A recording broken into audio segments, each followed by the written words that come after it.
2024 के अंदर एक तरफ इंडिया गठबंधन है, दूसरी तरफ एनडीए है, और विचारधाराओं का चुनाव। एक तरफ वो विचारधारा है जो ख़त्म करना चाह रही है देश को नफ़रत की बुनियाद पर, और दूसरी तरफ वो विचारधारा है जो हमेशा से हिंदुस्तान की गंगा जमनी तहज़ीब की मिसाल रही। मैं अभी कुछ दिन पहले स्टैटिस्टिक्स देख रहा था, तो 2019 में बीजेपी को 38% वोट शेयर मिला, और बाकी का जो वोट शेयर था वो बीजेपी के ख़िलाफ़ गया। मुझे यकीन है कि इस बार क्योंकि पूरा का पूरा विपक्ष एक जगह है, और जब विपक्ष एक जगह होगा तो सारा जो अक्सरियत का वोट है वो इकट्ठा होकर बीजेपी के उस 38% वोट शेयर को हराने का काम करेगा। इंडिया गठबंधन मजबूती के साथ जीतेगा और एनडीए कमज़ोर होगा। कल समाजवादी पार्टी के राष्ट्रीय अध्यक्ष अखिलेश यादव और कांग्रेस के पूर्व राष्ट्रीय अध्यक्ष राहुल गांधी ने आरोप लगाया कि सरकार उनके फ़ोन को टेप करा रही। इसके बारे में आप क्या कहना चाहेंगे? देखिए, इस पर तो ये 100% एक्यूरेट है। आपने पहले भी देखा होगा कि पेगासस की बड़ी चर्चाएं चली। इजरायली एक स्पाईवेयर है पेगासस, जिसकी बड़ी चर्चाएं रहीं, और आप सब देख रहे हैं कि किस तरह से ईडी का और सीबीआई का, तमाम सरकारी मशीनरी का बीजेपी किस तरह से दुरुपयोग कर रही है। कोई भी आदमी जिसके ऊपर ईडी या सीबीआई की जांच बैठ जाती है, वो जब तक बीजेपी से बाहर है तब तक तो वो दोषी है, और जिस दिन वो बीजेपी को ज्वाइन कर लेगा उसकी ईडी की भी जांच ख़त्म है, उसकी सीबीआई की भी जांच ख़त्म है। यकीनी तौर पर मैं तो 100% श्योर हूँ, क्योंकि मुझे याद है आज से कुछ साल पहले अमेरिका के अंदर एफबीआई ने एप्पल से कुछ पर्सनल डेटाज मांगे थे, और एप्पल की पॉलिसी बड़ी स्ट्रिक्ट है इस मामले में। एप्पल किसी की भी पर्सनल डेटा को लीक नहीं करती। एप्पल का ही मैसेज मैं आज न्यूज़ में भी देख रहा था, राहुल जी ने दिखाया भी उसको, कि उनको एक मैसेज आया है जिसमें एप्पल ने उनको अलर्ट कराया कि आपका स्टेट गवर्नमेंट जो है वो आपकी फ़ोन को और आपकी इन्फॉर्मेशन को हैक करने की कोशिश करे। 100% निश्चित रूप से बीजेपी जो है वो कहीं ना कहीं इन तरीक़ों से घबरा रही है कि सरकार जाने वाली, तो इन तरीक़ों को इस्तेमाल कर कर वो अपना पड़ला भारी करना चाहते हैं। आपका जो परिवार है 2007 की विधानसभा चुनाव के बाद कोई चुनाव नहीं जीत पाया, इसका आप क्या कारण मानते हैं? देखिए, राजनीति में समीकरण बहुत बड़ी चीज़ होती है, और हार और जीत सब कुछ नहीं होता पॉलिटिक्स में।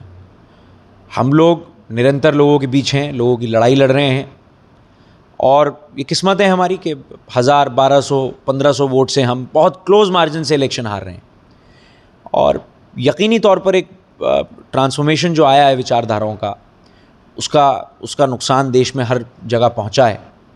लेकिन मुझे यकीन है कि आने वाले समय में जिस तरीके से फ़िरका परस्त ताकतों को सेकुलर ताकतें कमज़ोर करेंगी, तो जो हम चुनाव हार रहे हैं वो भी बदलेगा। लेकिन राजनीति के अंदर चुनाव हार या जीत मायने नहीं रखती, जनता का प्यार मायने रखता है, और वो जनता का प्यार, हम हार रहे हों या जीत रहे हों, वो प्यार भरपूर हमारे साथ है। 2024 का चुनाव को लेकर इंडिया गठबंधन बना है, और 5 राज्यों के चुनाव में यही गठबंधन के जो दल हैं वो आपस में लड़ रहे हैं, सीटों को लेकर उनमें मारामारी चल रही। तो 2024 में इसका नुकसान नहीं पहुंचेगा? नहीं साहब, देखिए, जहाँ बर्तन होंगे वहाँ खड़का भी होगा, और बहुत बड़ा देश है हमारा, बहुत सारी लोकसभा की सीटें हैं, बहुत सारी विधानसभा की सीटें हैं। अभी आप देखिए, लोकसभा से पहले इन 5 राज्यों के परिणाम आने हैं, और जब परिणाम आएंगे तो आप देखिएगा परिणाम इंडिया गठबंधन के हक़ में होंगे। इन 5 राज्यों में कांग्रेस अपनी सरकार बहुत मजबूती से बनाने का काम करेगी, मजबूती से चुनाव लड़ रही है, और ये तो चलता रहता है साहब। सीटों के ऊपर, बंटवारे के ऊपर कशमकश चलती रहती है, हमेशा चलेगी और हमेशा चली। 2024 के लोकसभा चुनाव को लेकर आपके परिवार में किस प्रकार की तैयारियां, क्या रहेगा आपका?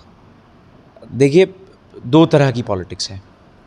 एक तो पॉलिटिक्स वो है जो लोग चुनाव से 6 महीने पहले उठते हैं, अपने ड्राइंग रूम में बैठ के राजनीतिक स्ट्रेटजी तय करते हैं, और उनसे जो हो पाता है वो उन 6 महीनों में करते हैं। हम लोग तो 5 साल पॉलिटिक्स करते हैं। कोई टाइम ऐसा नहीं है जब हम छुट्टी लेते हों, या पब्लिक के बीच ना रहते हों, लोगों के सुख दुख में ना रहते हों। कोई दिन ऐसा नहीं है जिस दिन 14-15 घंटे हम लोग काम ना करते हों। तो हमारी तैयारी बूथ स्तर की तैयारी है। ज़िले के अंदर कोई गांव ऐसा नहीं है जहां हमारे पास वर्कर ना हो, कोई गली ऐसी नहीं है जहां हमारे पास वर्कर ना हो। और जो जुड़ाव हमारा हमारे साथी से है वो पारिवारिक रिश्तों से भी बढ़कर है। तो हमारी तैयारी मजबूत है, मजबूती से हम लोग चुनाव लड़ेंगे। हमने बहुत विपरीत धाराओं में चुनाव लड़ा, ज़्यादातर मेरा परिवार हमेशा हवाओं के ख़िलाफ़ चुनाव लड़ता आया, लेकिन इस बार मुझे यकीन है कि फ़िज़ा हमारे लिए बहेगी। कांग्रेस से जो भी पार्टी के शीर्ष नेतृत्व का फैसला होगा वो सर्वोप्रिय है और मजबूती से चुनाव लड़ा जाएगा। आपने कहा बूथ स्तर पे हम पार्टी को मजबूत कर रहे हैं, अपने आप को मजबूत कर रहे हैं, तो क्या जो महंगाई जैसे तमाम मुद्दे, पार्टी हो या कांग्रेस हो, कोई भी दल उस जनता के मुद्दों को उस लेवल पर नहीं ले जा पा रहा है जैसे पहले होता था, इसको क्या कारण मानते हैं आप? नहीं साहब, देखिए ऐसा नहीं है। निरंतर आप देख रहे हैं, मैं बाकी दलों को तो नहीं बता सकता, लेकिन कांग्रेस, राहुल गांधी जी निरंतर नेशनल इश्यूज़ पर, चाहे वो तेल का इशू रहा हो, प्राइस हाइक्स हों पेट्रोल में और डीजल में, चाहे वो इन्फ्लेशन हो, चाहे वो सिलेंडर के ऊपर महंगाई हो, या सिलेंडर के जो भी जिस भी तरीके से इस सरकार